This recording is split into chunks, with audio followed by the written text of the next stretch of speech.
We've all been through craziness. And I mean, as much as I learned from 2020, I'm ready for 2020 to straight go to hell and bring on 2021.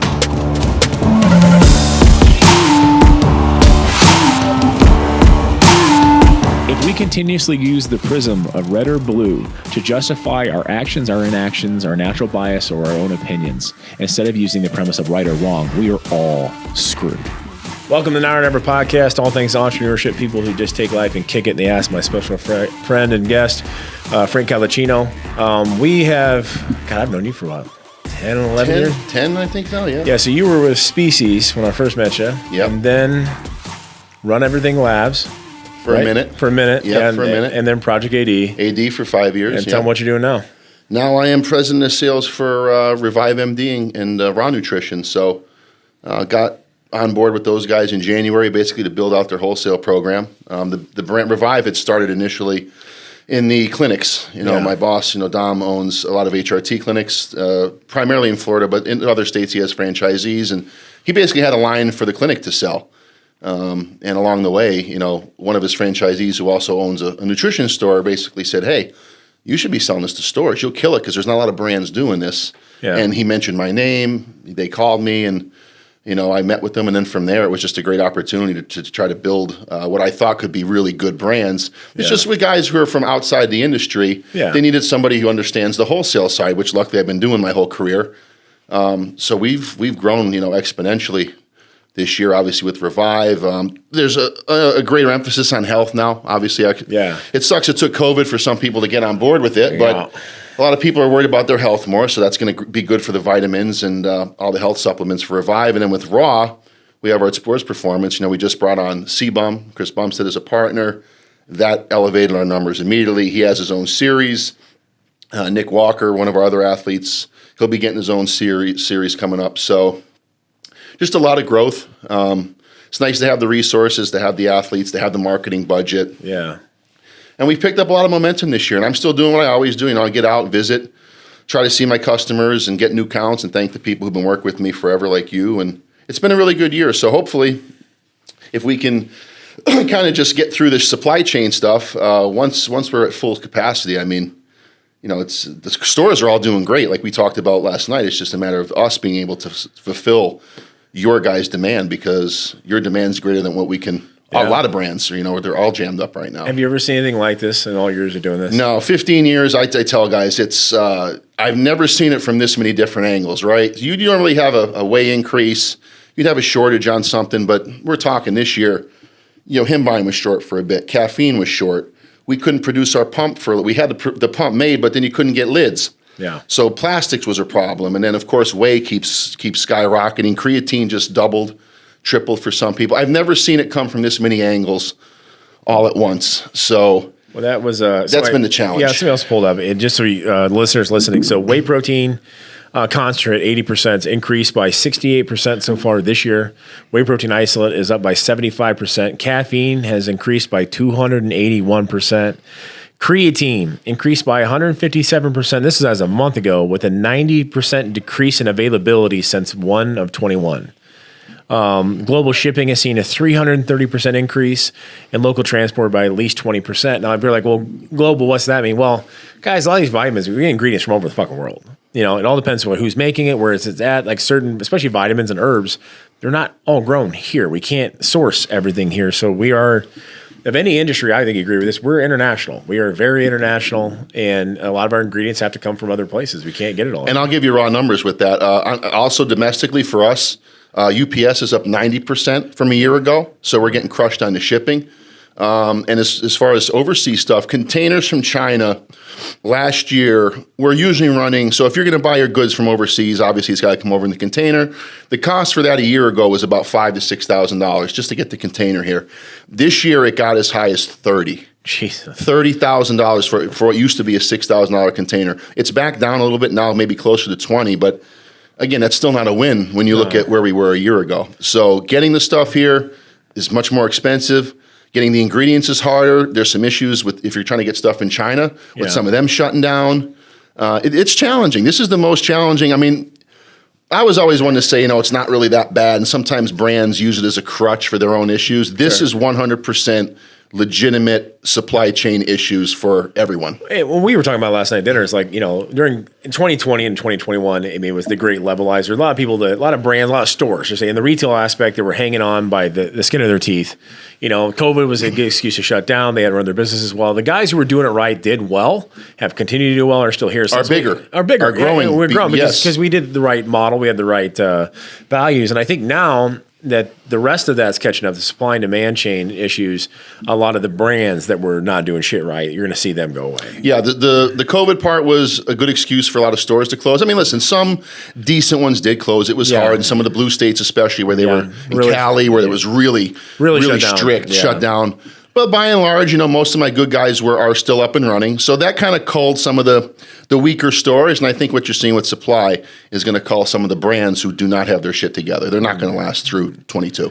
No, I mean, and that's just it. And I've talked to a couple of the manufacturers for our line, and they said the same thing. They said, here's the issue, Tim, is, we'll make a contract for raw materials. We're going to buy this much, right? And he goes, and we don't get it all at once because we don't have the space for it. He goes, so we're agreed, but in the next 6 months, we're going to buy this many thousands of pounds of X, Y, Z. So we'll call in and say, hey, okay, we need another 20% of that. Oh, well, that spot's out. You can buy it at book value now if you want it today. Otherwise, you have to wait 6 weeks. So what they're finding out is that all their raw material suppliers aren't honoring contracts either. No. Which means they can't honor contracts for us, the custom formulation guys, and then the retail. We never know what the fuck we're going to pay. So just to give you guys an idea, like with the creatine prices, if it went up $10 a unit, which is what it did, that did in 1 week. We only raised our price 5. We ate half the increase. The wholesale accounts, they're eating half the increase. Like it's starting to increase in retail. At some point, it's going to have to. Yeah, that's the big thing. Is a lot of stores don't. Like I said, it's raising prices is a lot like raising taxes. As a store, you never want to do it, but as a vendor, we're eating part of it. Like they increased our way over $4. And we increased ours $2.50, so we took $1.50. They increased our vegan almost $2. We didn't increase it at all. So we tried to eat some, then you have to eat some. But at some point, the consumer's going to have to take some of it because we can only do so much. And that's just it. And as I was trying to explain to a few people locally here in the community, some of the chamber people, that help with businesses, and I said the problem is we're eating increases. We're trying not to increase because we still have to compete against some of the Amazon stuff that's still out there in the world because we have to be competitive. But then there's a labor shortage. And everyone wants an increase in pay because that seems to be the big trendy thing right now. I'm like, I go, at some point in time, like the money runs out. Like you can't pay part-time workers here in the Midwest $15-16 an hour and then have a 20% increase in costs, but only a 10% increase in the retail spot. Like you can't take those losses. They're not going to have anything left. You can't, not every job is a 15 to 20 hour job, guys. I'm sorry. Like I started working in nutrition in 1998. I was getting $5.50 an hour. I get an extra $1 for every gold card I sold at GNC, and I was like eating that shit up. Like I started working construction in 1996, full time, 40 hours a week, sophomore in high school, and I'm getting $5.50 an hour for building homes. And people are like, and the thing is that. And now these guys are getting paid 15, starting 20, and it's just ridiculous. Yeah, it's tough. I mean, I don't like to be like the old crusty guy. I mean, I'm almost 40, but. Yeah, they want these high-paid entry-level positions, and then they're going to say, "Well, hey, inflation, right? The dollar's not worth as much, but if we keep printing money like we are, it's going to be worth even less." Oh yeah. So trying to keep up with that is also challenging. But yeah, starting.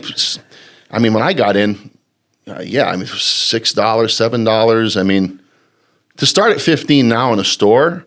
I would be really curious, and plus, whether there's commission in the store or spiffs or extra ways to make money, that's really a good opportunity. But you have the entitlement thing, right? But even then, I still we had to change our store hours because people just wouldn't want to work. Nobody wanted to work more than one shift. Nobody wanted to work weekends. I'm like, listen, I'm 40 years old and I still work weekends. I do what I have to do to put the food on the table for the family. But I always tell everybody else, if you've been grinding this whole time, you're leaps and bounds ahead of other people who've been sitting on their ass collecting. Yeah, and there's plenty. We have the same thing in the warehouse. I mean, luckily, we just had 2 people leave after Black Friday. We have a couple more starting, but it's hard to find help for the gym.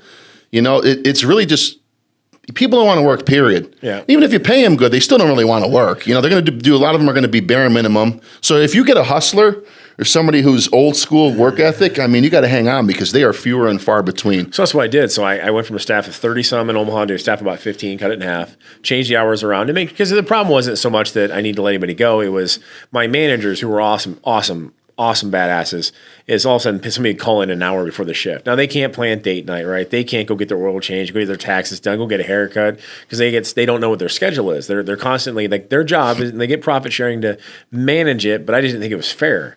I said, okay, well, let me take the 10 best part-timers that are really consistent as shit. Let's restructure the store's hours a little bit so people know exactly what their schedules are. And if somebody calls in, myself, Brittany, or my corporate staff will cover to make sure that my managers aren't getting overworked. And so I had a meeting last Thursday, told them all, like, this is why it happened. This is why you're all still here. Oh, by the way, you're all getting a raise. So any money I save from staffing, I'm actually giving them because they've been badasses. They've been consistent. They deserve it. I don't think just giving everyone across the board a raise, even the slackers, makes sense. No, that's the participation trophy shit. That's what we need to get away from. And I don't do that shit. So we just restructured it, and I told everybody else, like, hey, if you didn't get, it wasn't because I don't like you. Maybe your other job took off and you're too busy to work here part time, and that's cool. I'm not saying you weren't, but there were a bunch of people who just didn't want to work. I mean, they got conditioned to this 3 to 4 day work week that happened over that year of shutdowns and thought that's how it's supposed to be. And listen, I'd love to have a 3 day work week. You bet. I just can't. I don't know. I could think I would fill it. I don't know. I'd be awfully antsy. I have too many. I don't sit still real well, but I have too many fucking goals. I don't want to sit around. I got too much shit I want to accomplish. Yeah, you got 8 day a week goals, and you can't fit that in a 3 day work schedule. And I got 6 kids, and they lead at least each day, 1 day a week to fucking pay for one of them. The 7th day is to pay for Brittany, and then that's it. That's what I work for. So. But how long do you think till you see a lot of the supply side stuff kind of? From the guys I'm talking to, the earliest they think it's going to ease up is the summer of 22. That's the earliest. I think Q1 and Q2 are going to be a rude awakening for a lot of people. Yep. Whey is about to continue to go up. Creatine, citrulline, all the stuff that's going up is going to continue to creep up. So from what I'm hearing, minimum, it's the earliest will probably be summer of 22, and that could be wishful thinking. It's not going to ease up anytime soon, though. We have to get through the first part of 22 the best we can. It's not going to be a break. We're not going to flip the calendar and all of a sudden it's a great new year. It's going to be grinding for this first 6 months. It's going to be continuing to try to fill the stores as best we can. You guys, all the retailers, I have retailers ordering more of shit they already have just to have full shelves. Well, and it's difficult. And that's where we've been at. It's just trying to project. And this is my suggestion, small business owners that listen to this is, hey, listen, have conversations with your vendors, have a conversation with your wholesale account, have conversations with them, and just say, hey, what's going on? What do you see? And I've said this 100 times. Don't get mad at these guys. These guys are gals. They're just doing a fucking job. They didn't decide. Trust me, they're not just going, hey, we're going to tell everybody the price raised and just fuck them. Nobody's doing that. I mean, you're very well aware that this is a global fucking issue. And if you're a vendor, if you own a small retail store and they're telling, hey, we're going to raise the price, they're not pulling your dick. Everybody's kind of freaked out at the moment. Yeah, and none of us like it. I mean, like I said, our guys, whether it's price raising, whether it's especially stock issues, I mean, every time I can't fill an order, that's commission money going out the window. Yeah, so I hate it as much as them, believe me. And reps should know this about the supply chain stuff. I would encourage the store owners to ask the reps. If they're anything like me, I'm always very transparent and honest. Even if it's bad news, I'm going to give them honesty. Yeah. And that's why I got even on the manufacturing side a little bit because, they'll say, hey, it's going to be 6 weeks. And after 5 weeks, they'll say, a flavor got held up. It's going to be 3 more weeks. Yeah. Well, now we're at 8. And then they say another 2. And it's like, listen, guys, if it's going to be 14 weeks, it's not what I want to hear. But please tell me so I can give my stores accurate information, who can then give the consumers accurate information. So it's challenging on that end, too, because we're not always given the best info. They're just putting a Band-Aid on shit and hoping you don't bitch or ask any more questions. And that's it, and that's half the thing. It's just trying to, we're all trying to be in business. We're all trying to do shit. We're trying to keep customers happy. And that's, I just want to, be as honest as possible. It's people ask, well, we started at HB season. I love Dave Palumbo, at the time, and I had to get my protein in, and then we run everything labs, and that's the thing. He's no bullshit. He'll tell me exactly how it is. He doesn't sugarcoat it either. No, I probably should sometimes with some guys, but I don't. I'm very poor at it. He's very just he just says it like it is, and I appreciate it. But you get these relationships with people that you do business with after a while. You just trust them. It just is. I know where you come from. I know how it is, and so when he brought in Revive and Raw. I'm like, okay, well, let's go. The franchisees loved it, and he knows almost all of them, anyways. You talk to them, and that's and this is something else. Like, don't forget the small shit. Like tonight, Frank's actually going to talk to our staff, a bunch of the franchisee staff, just about the line at 7:15 at night. A lot of reps won't do that shit. Sure, a lot of reps won't even fucking drive to come see anybody anymore. I know. We talked about that. Yeah, you don't see many road reps. Many got let go, but it's 12 years ago. I would see 3 a month. I maybe see 3 a year. Yeah, you had, like I said yesterday, you had to be, when I started, you had to be very good with your customer service. There was no get an order on a Monday and you don't put it until Wednesday or Thursday. You'd be out of a store. Yeah. It was very competitive. There was a lot of good brands. Things have changed now. You don't see as many people on the road, but I still like to get out and do it because I'm old school in that I don't care what you're selling. People still buy from people. I still believe deep down it's relationships matter. Yes, and nothing will, no funny marketing, no amount of money will ever replace a handshake, and giving a shit. That's the one thing I really care, and that's why I get even angry sometimes with things, because I really care about the success of my accounts, not just because of money, but because I know a lot of these guys. I know like guys like you, this is what you're providing your family with. So I take that really serious. I think when customers know that they're not just a number to you as a sales guy. Maybe I never wanted to be a sales guy, right? That wasn't my thing. That's not what I went to college for.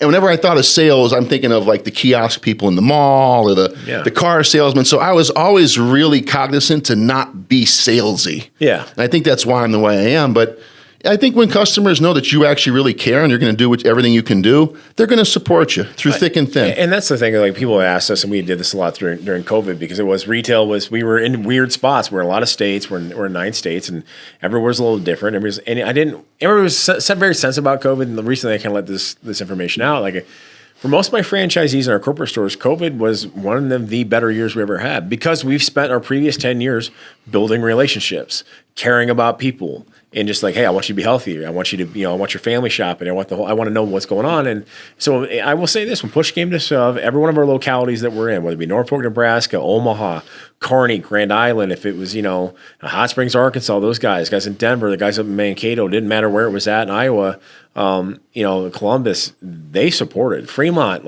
Good God, these guys, they were beating me. And I kind of get competitive, but they've spent their time doing every community event, every fundraiser, you name it. They helped out everyone in the community, and the community's in time. And this goes back that, at the end of the day, people want relationships. They want to know they're not getting screwed. They can trust what you say. And amount of little league teams we freaking sponsor, and you bet those kids. Sure. I started sponsoring little league teams 10, 11 years ago.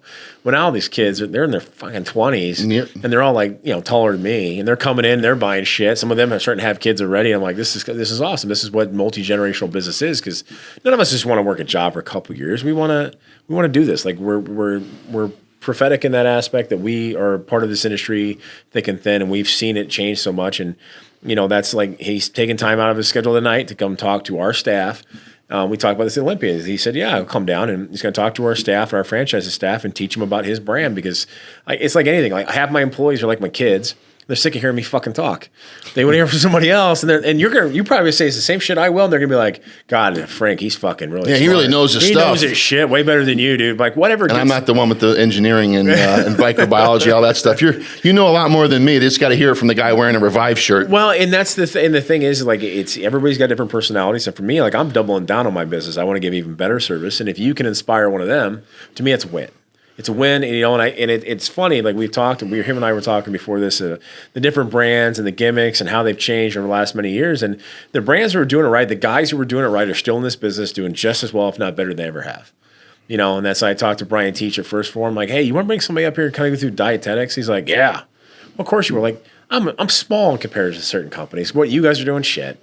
You guys are way bigger than me, but the fact that you guys still take the time, it's huge. It means a lot. Like I said, I do think it's relationship based. It's good to get the guys excited about the brands. Again, they see that you're excited about your brand. It washes over onto them. And I think guys like you that have been doing it right, and your franchisees and some of my other guys, I think benefited during COVID too, because there was that renewed devotion to helping local. Yeah. People finally got them. Oh yeah, look at Walmart's open, and they're trying to shut our small guys down. So I think with that renewed, people getting back in there and really wanting to support their local retailers, when you have those relationships, it carries that much more. They will go out of their way to come in and buy a bar or some RTDs or anything just to support you. Well, and that's the thing, and then that was a lesson for us, that I always look at everything like a lesson plan, and I'm like, okay, our online platform. which I hate doing the web shit. But it was part of it. Some people were scared, legitimately scared. I'm like, cool, we'll ship it to you. We'll ship it for free. And then I'll start looking at our website. I go, our website fucking sucks. But I'm a retail guy. I like retail. I like to talk to people. I don't want to, I'm on a computer. Well, I'm like, okay, well, this is why Amazon wins. They've got a great platform, right? And I don't like Jeff Bezos. I'm jealous as shit. He's got a great platform. Well, and I look at it like now. I'm like, listen, I'm upgrading our entire web. I put $100,000 into redesigning everything. And they go, why? I go, because when my customer service meets rubber to the road with the same kind of platform, the e-com ability that Amazon, they're dead. All they are is a shipping company. That's it. They don't have customer service. They don't have speciality. They don't have the knowledge. So if I can have our tech meet our knowledge level, we'll fucking win. So I look at it as a lesson. Okay, cool. I need to upgrade our web. I need to upgrade our capabilities to service customers wherever the fuck they are. We have people here who still have not been in our shop in a year and a half because they're afraid. Whatever they might have, pre-existing conditions, whatever it may be. They watch too much whatever news station. They're freaked out, and and their fear is fucking real. And I still appreciate the fact that they're willing to support me. So I'll do whatever it takes. Mm-hmm. And not everything, every brand we carry can be on the website. So every time they put a web order in, we'll throw in the freebies. We still make sure we do the same shit that we've always done. And I'll make sure I send them a private message and a card. I'm like, hey, here's some other new items we have that are on the site. You want that? You just drop me a DM. We'll take care of it, whatever it is. And so it was a lesson. We look at it as a lesson. I'm not going to sit there and pat myself on the back. I'm going to say, okay, cool. Like we did well. What can we do fucking better?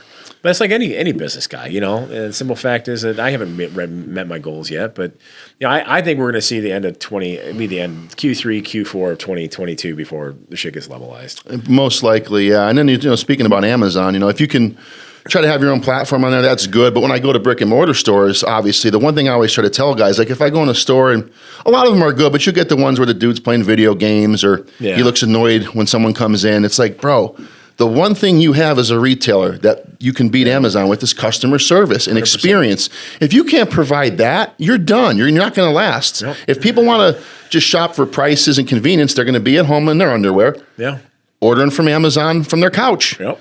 So I think the big thing with the retailers is you have to provide an experience and give them the expertise and the customer service because that's how you're going to win. You have to make people leave their house and come to your store when they could sit on their ass and order at home. And it's funny. And that's a challenge. I've had so many guys and gals come to work for me from other chains, and they get freaked out. But I'm like, I play the long game, not slow game. I play the long game. I want them here for three generations. And they said, I go, what about our average tickets? Don't give a shit. What about our market? I don't give a shit. Don't give away the farm, but I don't give a shit. They go, what? Your only job is to make sure that they're happy enough they come back a second and third time. That's your only freaking job. Part-timers, managers, that's it. I need repeat business. And if they like it, they're enough to come back. They'll start telling their friends, they'll tell their family, ask them. And that's the thing is I always appreciate about you is like, I said this to our salespeople with our other companies is like, don't be afraid to ask. Like, hey, can you tell a friend about us? Hey, you guys want to order it? Like, ask for the fucking sale. You know? And just there's nothing wrong with just like people are doing a fucking job, and that's why we've always preached the thing is ask. You don't know if you don't fucking ask. It turns out that 80% of the sales, like 80% of sales, are always made by only 20% of the sales force, and then most sales happen after the third ask, and 80% of people never ask once. If you start doing that fucking math, like just ask, do your job. If you fear getting told no, you shouldn't be in sales. No one's that good. I mean, you're going to get some no's, and then you got to why. Find out why, and then work around that and get better. But if you have fear of rejection, this is not the field. And there's a way to follow up. Now, sure. are there reps who are idiots calling 3 times a day, being a nuisance? Yeah, we know those guys, and that's not the way to do it either. But I always give a couple weeks. I'll check in. Hey, just staying on your radar, man, when it's time. Yeah. Because listen, if they want the brand, as long as you stay close enough, they're going to bring it in at some point. It's so different than our popcorn. So there's a way to do it. It's the same shit with our popcorn. They're like, listen, you want some free samples? Send them out to you. Oh, yeah, I go. They're like, how do you do with the samples? Like, people don't do that anymore. It's expensive. I said, well, this is protein popcorn. He's like, oh, yeah. I go, it's fucking delicious. Yeah. I go, I know damn well, like, hopefully it doesn't end up on the bottom of your fucking bag. But one of your kids is going to pick it up. And they're going to take it. They're going to go, holy shit, this is delicious. It's pretty fucking simple. I'm not going to talk to you about anything else. So this is my baby. The protein popcorns are a baby. Like, it's fucking simple. Yeah, it's expensive. Like, and now that I'm in that side of the business too, I'm like, holy shit. So every time I was busting Frank's balls about samples, now I understand how much that shit fucking costs. Dude, I'll tell you about samples. We have samples for raw. They were 50 cents a piece. It depends. The protein's a little more, but on average, they were about 50 cents a piece. We just got quoted again, $1.15. Jesus. They more than doubled the freaking sample cost. So yeah, samples are. When I was with Species years ago, Isolize, right? Yeah. Every time I pass out a sample, and I would tell the reps, the people at the shows, that's a $1 bill because that's what it was. Yep. So you're just handing out $1 bills all day. Now, if you have a good product, you believe in the product, especially something like yours with popcorn, you have to do it. It's an investment. You hope to get the return and the order. But yeah, man, the sample thing right now is we still have them, thankfully, because we ran a lot last time. But it's not cheap. Well, half the sample guys I knew, the sample makers that I knew, they went out of the business. They dried out. They're gone. They dried out. And it's some guys I really knew, the guys down in Texas, and I was like, holy shit, they're gone. And it was everybody got, and now the product cost has gone up on top of just the foils and everything else that goes into it, the label designs, the shipping of them. It's fucking expensive. And so, like, even my franchisee's like, we get more samples. I'm like, I don't think you guys know what you're asking for. Like at this point, like so, it might be easier to give a unit. Well, so what we did, we went back old school, like in the retail stores. We just crack a jug, we throw a baggie, we ride on there with a marker. Doesn't look good. People walking out of the store with bags of white powder, but the whole police department shops at my store anyway, so they know we're not doing fucked up shit. Yeah, right? I certainly appreciate that. I mean, I always try to comp people if they're going to open up a jug. Yeah, I never want one of my guys to eat their profit margin for me with the jug, but there are some guys who do that, and sometimes I'll comp the jug because that's really you send 20 samples. That's more than a jug of protein. It is, and that's and my staff is like I told my guys, be smart about it. Like don't crack like every jug, but pre's especially, it's your sensitivity to stimulants. There would be fat burners, that kind of stuff. I want to know certain flavors. Like try it out. Like let people try it. They go, why? Because I don't have to return it. Two, I'm never going to tell them they can't return something if they're not happy because I'm trying to get that customer here for the next 20 years. Yep. And so at the same point in time, I go, if we're not doing our job, they go, well, they always buy this pre. I go, that's fine. They may always buy that pre and you're satisfied with that. I go, quit being satisfied. And when they come in and say, is there anything else you'd like to try on an off day? Sure, I'll try that one. Bag them up. They go, why? I go, because your competition might. You're resting on day 7. Your competition's working 7 days. And that one time they may be at an event and they give them a sample of something that maybe you sell too. They just locked them in for the next 5 years. Yeah. You lost them. I go, so we're always working. So we're always giving out samples because I always tell customers, I'm transparent as shit. Like, here's what you get. Try it before you buy it. Like, I'm not worried about you going someplace else. They go, why? I go, because I see you at church. I see you at the Little League game. I'm going to say something. Yeah. Because I'll ask for the fucking sale. Like, I've been, that's it. And that's about being part of your community. And it's funny. We've sold a couple of our stores that I owned to my managers that now owners, Josh up in Norfolk, Alex down in Bellevue, and then they'd already worked for me, and then they went and beat our records because people found out they were the owner. And there's something about the owner being in the shop, especially now. And I got to tell you, more than ever, there used to be, you go back, there was a time for investment opportunities, absentee owners. Yeah. They got somebody good in the shop. Now, owner operators the way to go because people, they get attached. That's why when they see guys open stores, they think of a couple. I talk to them. They're like, man, I just want to. You get to a certain level, and I could step out. I'm like, dude, the longer you're in there, you're going to be married to it because they're going to come to see you. And when you have your worker in there, they're going to turn around and they're going to come back when you're there. You're never getting out of there. Well, then that's just it. And I was talking to one of the guys down in, I want to say he was down in Fort Worth at a store. We go back and forth on Instagram. I'm like, hey, I got some samples sent you. He's like, cool, man. I'm like, I go, how's it work this time of year with staff? He's just asking his ideas because I have retail stores too. And I said, well, we kind of changed our hours. He goes, actually, I'm running one and my wife's running the other one, just bell to bell right now until we get through the new year. And I go, like every day? He's like, yeah. I go, fuck, man, I did that for years. And he goes, honestly, I'm better at than anybody else is. I have a better mother. I know my customers are taken care of. He goes, and when push comes to shove. Yeah, that's probably Mike. Yeah. Yeah, Nutrition Nation. I saw them. Mike's a good guy. Yeah, he's been in that store. Yeah. I remember when he opened the first one in Hawks Creek. And he has the other one on Hewlin now, 2 good stores. But yeah, it's him and her, and that's it. That's it because you can't find people. No, you can't find. And people. They want to see him. And they want to see him. And he said, I'm not going to lower my standards just to get a random ass in the seat. And I go, you know what? I go, fucking A right to that because that's it. All of a sudden, I went from making sure I had a high standard, and now you find me with a pulse just to take a shift. Now, and no one comes in when they're there. Yeah. As soon as the people see him and they're a slug. Yeah. Now you're paying somebody for nothing. They don't do shit for sales that day. That's it. And you're better off being closed. I've been blessed here, just the way the mentality is around here that I have. Omaha has really got for the most part, like the guys and gals that work for me are badasses. They're hustlers. You know how to pick them. I mean, you have a culture and an expectation. I think you probably set very early on. And if they're not going to cut it, and we were the same way with Ron Revive. There's a culture, and if you don't fit. Nothing personal, but you got to go. Well, it's just us owning also owning Iron Heaven gyms here in Omaha. I can see them in the gym. Yeah. I'm like, that's you can tell. You can tell who's working. Yeah, you can tell a lot. And I'm like, hey, what do you do for a job? You want a part-time job? Like, I don't care. I just want to be involved. I see somebody in there grinding and really working on themselves. That'd be a bodybuilder. It don't fucking matter as long as you're working. You know. A lot of times it's not a bodybuilder. You know, a lot of times it's not. It's just, and I'm like, you're the person going through the motions is somebody who's out there trying to change themselves. Like, that's this kind of person that's going to put effort into shit, and that's where we end up hiring people. Is we'll go to. I think I have 6 gym memberships in Omaha, other than I own 3 gyms.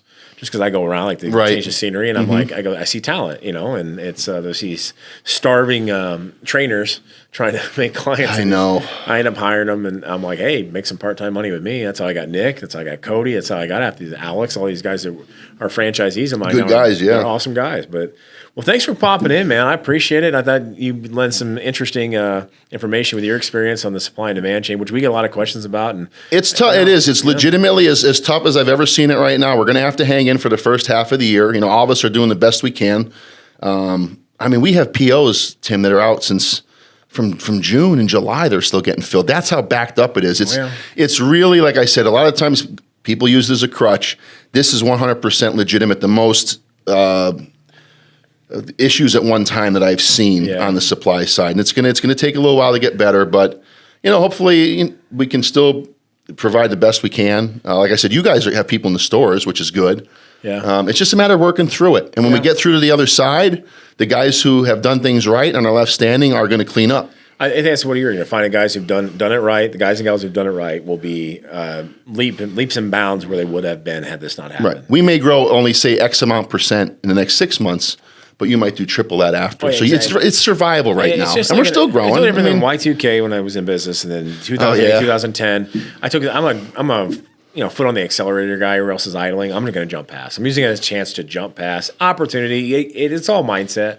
If you look at shit like an opportunity, like, hey, and you're honest, and you just take care of people, like, you'll do shit right. You don't take a risk, you lose the chance. That's it. Paralysis by analysis. How many people could have done something and they just don't and miss the opportunity? And that's one thing. You're aggressive. Dom, my boss is super aggressive. I mean, he couldn't get a roof on his house in Florida.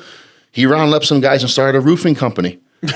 And it's his fastest growing business right now. Yeah. He sees an opportunity. I like talking business with people like that because I grew up blue collar. It was like, go to college, you get you write your ticket, which ended up not being true because the recession and everything else. So I wasn't around guys who, how do I make my money make me money stuff? And that's what he's good at, and he's aggressive in business. And I just like talking because those types of guys, you're like that. They see business and opportunities differently, and you just can learn a lot just by tapping into their thought process. I literally get pissed off. That's it. Like I it's not a temper. I don't have like a bad temper or anything, but I'm just like, in my mind, I'm like, God, I'm trying to give this person fucking money, this industry money, and they're just fucking it up. I'm like, can you imagine somebody who didn't have their head up their ass? They make a lot of money. Mm-hmm. Thus, I opened Rexius Nutrition. A couple years later, I get kicked out of Genesis here in town. And I'm like, fuck me. Nick and my wife were like, let's open a gym. Fuck yeah, we'll do it right. We'll make some money. Boom. And then, like I had a popcorn company that was selling us popcorn, the protein popcorn. They lied on the label, the whole fucking thing. It was unhealthy as shit. I'm like, God, if somebody did this right, it'd be fucking make a lot of money. 600 batches later in my kitchen and 20 pounds of taste testing. Fucking got shit figured out. And that's all it is. I'm just like, I look at shit. I'm like, God, if somebody did shit right. Like, honestly, if I didn't have so many kids, I'm not saying I regret my kids, viewing staff, people love my kids. But if I didn't, we'd probably be into 10 other things. But I can't do any more time. I got to make sure. And that's the kind of stuff that's interesting to me because I was always a one income. Like I'm trying to do different things now with investments. But again, that's like Dom. HRT clinics, shirt company, roofing company. He's got so much stuff going on. IPO company he just started. Like people that think like that. Listen, do you have to have the capital to do some of that stuff? Yeah, and you have to accrue it through your own, over time through working. But that kind of aggressive mentality in business and the way they see money and it's very interesting to me. I love talking to people like that because there's not a lot of them. Well, and it's the thing, like, with us, it's all about people, though, too. Like, if I've got a guy, like, we took over a Council Bluffs location, it's because I had a guy. I'm like, okay, I want that guy needs a store. Like, he needs a store. Like, that's what I want. I go, when you've been around this long enough, you see somebody, that kid will go do it. He'll go do the fuck. He'll go be what I was. And I know we can make a lot of money together. So I'm like, okay, let's find a situation. No different than having Nick and my wife and I talked about in the gym for years, but we also know our limitations as far as time. And it's going to take another hand on deck. And then we have Nick, right? And I hate to lose him at Rexius, but I gain him as a business partner. and then my wife's got her skill set, which is really the one that. And the gyms are great. Well, without Brittany, Nick and I'd be fucked.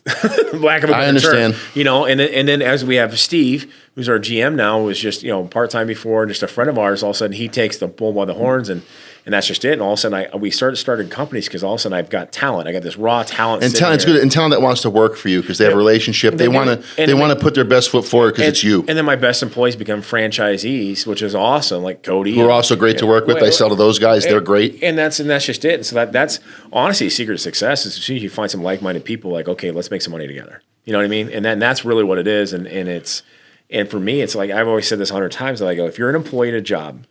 And you're just thinking you're making some other dude money, fucking ruin that mindset. For like 180 days, 6 months, go 150 miles an hour, 110% for your fucking boss, and you just watch what fucking doors open. And that's it, because trust me, any boss, any owner is worth his shit, worth his salt, sees that kind of grind mentality, they're going to find a way to make money. Yeah, and I've seen it in our organization. Yeah. It's funny, Dom again, same way. Because you have some people coming in with expectations of, he may have posted, I saw someone in a story similar about this today, they want all this up front, where he's like, come in, just work your ass off quietly and I'll see. And he sees the people who are working and they get elevated. He finds a place to put them. Oh, yeah. But again, it's overcoming the mentality of also, I want it up front. Everything's now. I'm willing to work and show you my worth. Oh, yeah. Take my word for it coming in the door. Pay me $20 an hour. I promise. No. No, and that's just it. And that it was funny. Like we hired Daphne Castro. She's gonna be listening to this at some point. She runs my maple shop. She's working for a competitor and bad stuff happened, whatever. I'm like, hey, we'd like to have you in our, got recommended highly by some friends. Love to have you in our Sioux City shop. She said, well, eventually I want to move to Omaha. I'm like, okay, well, consider this your job interview then. Fucking crushed it. She broke every damn record we had. She worked really well. She actually helped my manager now, who's eventually going to become a franchisee as well, kind of grow in his role, and she killed it. I'm like, so we paid her to move down here. She took over my maple shop. She's broke every damn record there is. Wow. And just it's one of those. It's a great relationship. I'm like, you grind. Like whatever your former boss is, an idiot, because like she just works. I love alpha mentalities, and her and my wife get along really well because my wife's an alpha mentality. And watching that kind of talent, I'm like, okay, like, and it's like the kid that's running Council Bluffs, and my wife sat him down. He applied to be one of my assistants, and Brittany goes like, what's your goals? He's like, well, I want to open my own store down in like Salt Lake, where we're talking about this kid. And so I met with him. I'm like, you don't want to be my assistant. I got an opportunity for you to go run something here. I go to get you further towards your goal. If that's really your goal, you want to do this, you can now do it. This is the path. I'm giving you the path. And you get to do it on my dime, and you get to test it out and see it works. And then when you go do it on your own, you're going to have no fear because you've already fucking done it. He's like, done. And I just love people with those kind of mentality shit because I'm like, I don't know how old he made 27. I'm like, good for you, dude. Like, that's it. Like, I had my head firmly at my ass until probably 30. Shit, you and me both. I pissed away most of my 20s, thinking, because of the recession, in and out of jobs. I got in this industry in, 07. Yeah. That's finally when I kind of found my way. But, yeah, at that point, I was, 25 and didn't make a lot for the first few years. So, I look at my 20s. I mean, it was fun at times. Lived in Jersey for a while next to the beach, this and that. But I didn't really get a whole lot of shit done. No, and that's... Then once I turned 30 and then went on that side, like things started to... I shouldn't say things started to happen. The work started to get rewarded more. Yeah. I started earning my bones. And that's just it. I think that's the biggest thing. Everybody's got this 1 year, this 6 month mentality. I'm like, I'm here in the 20-year room in business, 10-year room in this business. It's a whole different room.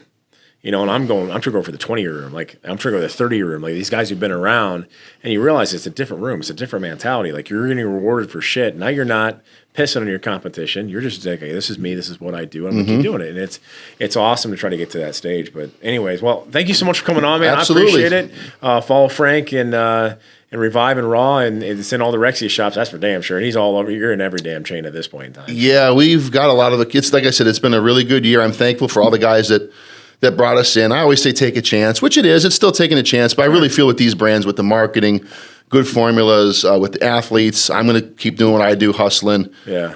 It's been a really, really good year for the growth of business in a time that hasn't been that easy. Yeah. I said, if it was 4 years ago, holy shit, what would I be doing? Right? Yeah. But I'm still thankful. I came there, they moved me to Florida, and the whole thing was just, it was time. Yeah. I'm not a brand jumper. I would rather, listen, if I don't have to put another shirt on the rest of my career, I'm good with that. Yeah. Because truthfully, I can't sell many brands because I can't bullshit. Like, if I don't use the stuff, I can't go in the store and be like, this is great. No, that's also why you're good at it, because you believe in the shit and you can tell. And this is no knock on a lot of companies, but 90% of the companies in the business, I probably couldn't really sell for. I wouldn't have any passion. I'd just be going through the motions, and that's. Well, I'd rather do nothing at all. Like our buddy Mike, who was else. at the company we know for about 30 days before he kind of got kicked out / left at the same time. He goes, I can't sell that bullshit. I'm like, that's why I like you. And then he went back to his own thing, and he owns gyms and shit, so he understands the same industry. And I'm like, I respect that shit though, but that's it. I mean, the guys who are doing it right now, doing the work now, so on championship day, you can fucking hold the trophy. That's it. Like, right, you win the game and you practice. You buy practice, and this is like the ultimate hardest practice ever. And when we get through this bullshit, we'll see who's on top. Yep, and like I said, it'll be the guys who are still, who've been growing in the most challenging of times. Grew through COVID, grew after COVID, grew through short supply. When we come out the other side, it's going to be really, really good. But like I said, in the meantime, it's been a great year. Like I said, I'm just thankful for the retailers and the consumers who all buy our stuff too. Yeah, we have a great following, building some brand loyalty. I think if you just put out good quality products, you're transparent, you just try to do the right things, be honest on my end as a sales, and be honest as a company, because we see some that cut corners. Things will fall into place. People understand authenticity and being genuine. Yeah. And in an industry that's a lot of vanity and you get people spike and shit, there's a lot of shit that goes on. It's the Wild West at times. I think if you stick to your guns, you'll end up okay. Yeah. If you're doing the right things, and if you're not, sooner or later you're going to get a knock on the door and you're going to be like screwed. I said, like with all this shit, old school principles now are, shown through much, much faster. Because everything's at a faster pace. Yeah. So if you're doing fucked up shit, you're going to get busted faster. Quicker. And it allows us who are doing it right to shine faster, which it just is. It's like with my kids. I raise them right, and they have less competition because a lot of people aren't. And that's the way I look at it. And my kids are like, this is how it's going to get done. This is how it's done. And you imagine like our grandparents having this shit. Oh, God. Fuck. You kidding? My grandfather was a hustler.